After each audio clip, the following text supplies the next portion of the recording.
Salam sukses luar biasa. Jumpa lagi dengan saya Fauzan Laya. Kali ini kita berbagi ilmu tentang pemberhentian kepala desa berdasarkan Undang-Undang Nomor 6 Tahun 2014 tentang Desa dan Peraturan Menteri Dalam Negeri Nomor 82 Tahun 2015 tentang pengangkatan dan pemberhentian kepala desa. Baik, di dalam Undang-Undang Nomor 6 Tahun 2014 tentang Desa pada pasal 40, pemberhentian kepala desa itu ada 3 macam, yaitu karena kepala desa tersebut diberhentikan karena kepala desa itu sendiri meninggal dunia, ya, itu satu. Kedua, karena kepala desa itu mengundurkan diri atau atas permintaan sendiri, ya. Ketiga, karena diberhentikan. Nah, kepala desa ini diberhentikan karena satu, berakhir masa jabatan, ya. Jadi itu secara undang-undang, ya. Kedua, karena kepala desa tersebut tidak bisa melaksanakan tugas atau kewajiban secara terus-menerus atau secara berturut-turut selama 6 bulan, ya. Selanjutnya, tidak lagi memenuhi syarat sebagai calon kepala desa. Dan selanjutnya, karena melanggar larangan, ya, karena melanggar larangan sebagai kepala desa, ya. Nah, apa itu larangan bagi kepala desa?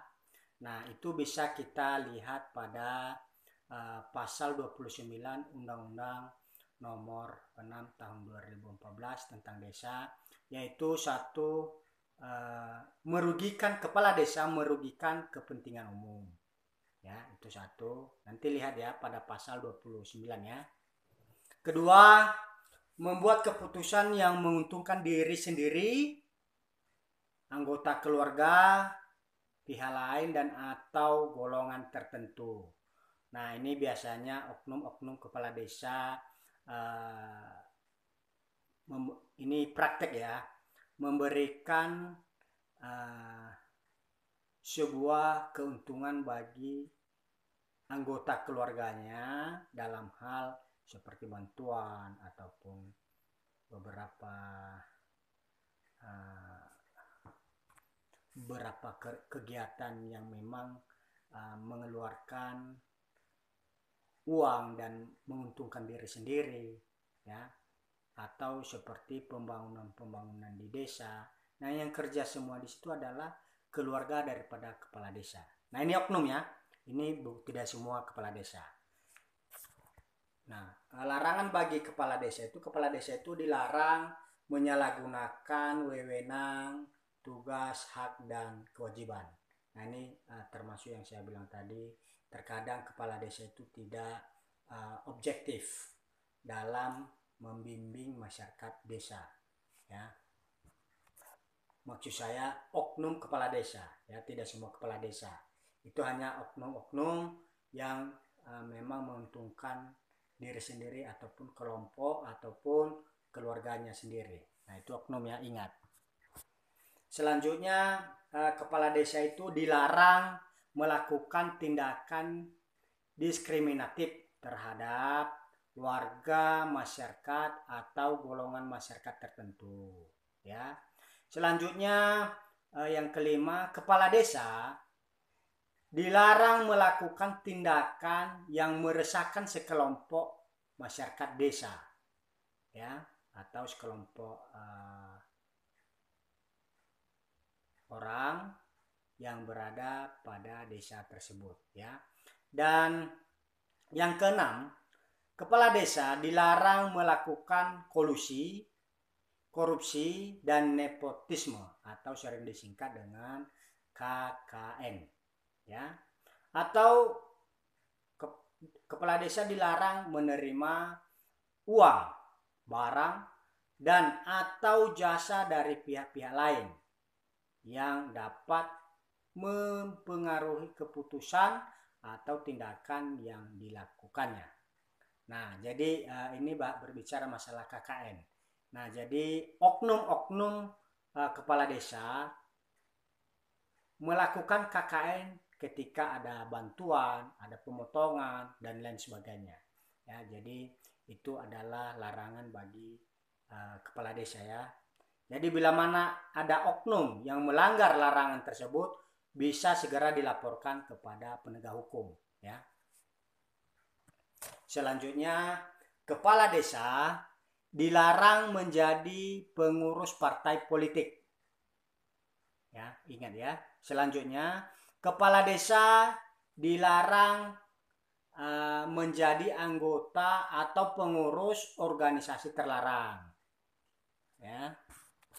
Selanjutnya, kepala desa dilarang merangkap jabatan sebagai anggota DPR RI, sebagai anggota DPRD provinsi, sebagai anggota DPRD kabupaten kota, ya, atau jabatan lain yang diatur oleh peraturan perundang-undangan yang berlaku di negara Kesatuan Republik Indonesia. Nah, selanjutnya kepala desa dilarang ikut serta atau terlibat dalam kampanye atau dalam kampanye pemilihan umum atau dalam pemilihan kepala daerah. Nah, ingat, secara praktek oknum-oknum kepala desa ini mengambil kesempatan. Nah, jadi itu ingat bahwa itu larangan bagi kepala desa. Nah, jadi kepala desa itu orangnya netral, objektif, tidak memihak. Makanya ini dilarang menjadi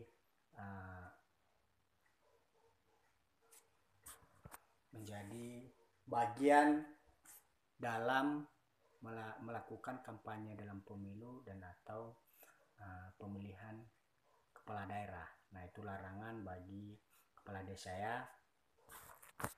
Nah, ini lagi, kepala desa dilarang melanggar sumpah atau janji. Nah, ingat. Nah, jadi kepala desa bisa diberhentikan karena melanggar larangan. Ya, apa itu larangan? Salah satu diantaranya melanggar janji ataupun sumpah. Nah, selanjutnya itu kepala desa meninggalkan tugas selama 30 hari ya, tanpa alasan yang jelas. Nah, jadi itu larangan-larangan bagi kepala desa. Bila mana larangan tersebut dilanggar, maka kepala desa tersebut bisa diberhentikan. Nah, sebelum kepala desa diberhentikan, maka bila mana oknum kepala desa tersebut melanggar larangan, maka kepala desa itu diberikan teguran lisan ataupun secara tertulis. Nah, bila mana hal demikian tidak diindahkan oleh kepala desa dan mengulangi perbuatannya, maka kepala desa itu diberhentikan sementara. Atau bila mana juga selalu melanggar larangan, maka kepala desa itu dapat diberhentikan ya, atau bupati, wali kota mengeluarkan surat keputusan tentang pemberhentian. Nah, ingat ya, yang berhak memberhentikan kepala desa adalah bupati ataupun wali kota. Nah, ini timbul pertanyaan, kapankah kepala desa diberhentikan sementara oleh bupati atau wali kota? Nah, nanti bisa dilihat pada pasal 41 Undang-Undang Nomor 6 Tahun 2014 tentang desa, yaitu bupati atau wali kota dapat memberhentikan kepala desa pada saat kepala desa tersebut dinyatakan sebagai terdakwa.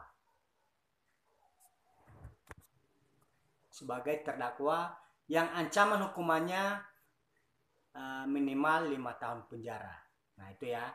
Jadi ketika si kepala desa telah dinyatakan sebagai terdakwa, maka bupati atau wali kota dapat memberhentikan sementara. Nah, selanjutnya kalau kita lihat pada pasal 42, kepala desa tersebut bisa diberhentikan sementara oleh bupati atau wali kota ketika kepala desa tersebut telah ditetapkan sebagai tersangka. Nah, ini ya, ditetapkan sebagai tersangka melakukan tindak pidana korupsi, ya, atau terorisme, atau makar, ya, atau melakukan tindak pidana terhadap keamanan negara. Nah, nanti bisa dilihat pada pasal 42. Nah, jadi kepala desa yang telah ditetapkan sebagai terdakwa pada pasal 41 tadi dan sebagai tersangka pada pasal 42, maka wali kota atau bupati memberhentikan sementara kepala desa itu setelah mempunyai putusan pengadilan yang berkekuatan hukum, ya. Nah, jadi itu di garis bawah ya. Nah, timbul pertanyaan, apabila kepala desa tersebut terbukti, maka tadi itu diberhentikan sementara ya. Apabila kepala desa tidak terbukti, nah ini bagaimana? Nah, jadi apabila kepala desa tidak terbukti, maka bupati atau wali kota mengaktifkan kembali kepala desa yang telah diberhentikan sementara. Nah, jadi supaya kepala desa melanjutkan sisa masa jabatannya dan merehabilitasi nama kepala desa tersebut. Nah, kalau yang tadi itu kita membahas tentang pemberhentian kepala desa berdasarkan Undang-Undang Nomor 6 Tahun 2014 tentang desa. Nah, kali ini kita lanjutkan pada pemberhentian kepala desa berdasarkan Peraturan Menteri Dalam Negeri Nomor 82 Tahun 2015. Nah, jadi di dalam pasal 8 Permendagri Nomor 82 Tahun 2015, kepala desa diberhentikan karena satu, meninggal dunia, sama ya dengan Undang-Undang Nomor 6 Tahun 2014 tadi. Selanjutnya karena mengundurkan diri atau permintaan sendiri, dan selanjutnya karena diberhentikan. Nah, diberhentikan ini maksudnya bagaimana? Ya, apa alasan dia diberhentikan? Nah, ini diberhentikan karena satu, karena berakhir masa jabatan kepala desa tersebut. Kedua, tidak dapat melaksanakan tugas secara berkelanjutan atau berhalangan tetap secara berturut-turut selama 6 bulan, ya. Selanjutnya tidak dapat memenuhi syarat sebagai kepala desa, dan selanjutnya melanggar larangan sebagai kepala desa. Nah, tadi kita udah tahu ya larangan bagi kepala desa. Selanjutnya ada perubahan status desa ya, penghapusan perubahan status desa menjadi kelurahan, dan karena adanya penggabungan dua desa atau lebih menjadi satu desa baru, atau karena adanya penghapusan desa. Nah, jadi sehingga kepala desa tersebut dapat diberhentikan, ya. Selanjutnya tidak melaksanakan kewajiban sebagai kepala desa, ya. Selanjutnya dinyatakan sebagai terpidana berdasarkan putusan pengadilan yang telah mempunyai kekuatan hukum tetap. Nah, selanjutnya apabila kepala desa diberhentikan sebagaimana tadi pasal 8 ya, maka badan permusyawaratan desa atau BPD membuat laporan kepada bupati atau wali kota melalui camat atau sebutan lain ya.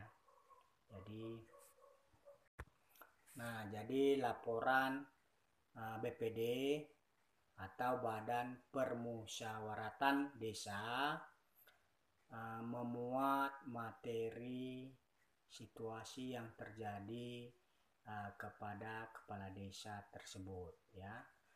Jadi atas laporan tersebut atau atas laporan daripada pimpinan Badan Permusyawaratan Desa, maka bupati atau wali kota melakukan kajian untuk proses selanjutnya. Jadi bila mana kepala desa melanggar larangan atau beberapa aturan yang ada tadi, maka bupati atau wali kota memberhentikan sementara kepala desa tersebut ya. Jadi kapankah kepala desa dapat diberhentikan sementara oleh bupati atau wali kota? 1, itu tidak dapat melaksanakan kewajiban sebagai kepala desa. 2, melanggar larangan sebagai kepala desa. Nah, larangan tadi itu kita ulangi lagi bahwa sudah kita bahas ya, namun bisa nanti dibaca pada undang-undang dan di dalam Permendagri. Dinyatakan sebagai terdakwa dengan pidana penjara paling lama 5 tahun penjara ya, berdasarkan register perkara di pengadilan. Selanjutnya ditetapkan sebagai tersangka dalam tindak pidana korupsi, teroris, maklar, dan atau tindak pidana terhadap keamanan negara. Nah, jadi itu nanti bisa dilihat pada pasal 9 Permendagri nomor 82 tahun 2015 tentang pengangkatan dan pemberhentian kepala desa. Nah, jadi sampai di sini dulu pembahasan kita. Jadi semoga video ini bermanfaat, dan bila mana masih ada pertanyaan, silakan dibuat pertanyaan di bawah di komentar, dan atau bisa menghubungi saya ke nomor handphone 0813 65 500 509. Sekali lagi saya sebutkan, silakan dicatat 0813 65 500 509. Nah, jadi sebelum mengakhiri menonton video ini, silakan di like, subscribe, dan di komen, dan buat pertanyaan yang berhubungan dengan pemberhentian kepala desa. Nah, sampai di sini, sekian dan terima kasih. Semoga video ini bermanfaat bagi penonton. Dadah. Jadi semoga di lain waktu kita bisa ketemu. Dah.